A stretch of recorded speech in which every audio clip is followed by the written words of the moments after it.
আসসালামু আলাইকুম বন্ধুরা, সকলে কেমন আছেন? আশা করি ভালো আছেন।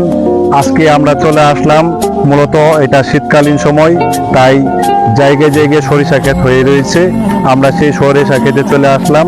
আর বর্তমানে সরিষা বাগানটা দেখেন কত রকম হলুদ হয়ে গেছে। একদম পুরা এলাকা দেখেন পুরা হলুদে হলুদ হয়ে গেছে। তাই আমরা সেই সৌন্দর্য উপভোগ করতে চলে আসলাম। লোকেশনটা আপনাদের বলে দিই, আপনারা কেউ আসলে আসতে পারেন।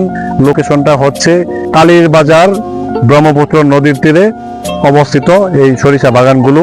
আপনারা ইচ্ছে করলেও আসতে পারেন, আর আসলে এইরকম প্রাকৃতিক সৌন্দর্য দেখতে পাবেন। একবারে হলুদে সমারোহ হয়ে গেছে, আপনারা দেখতে পারবেন।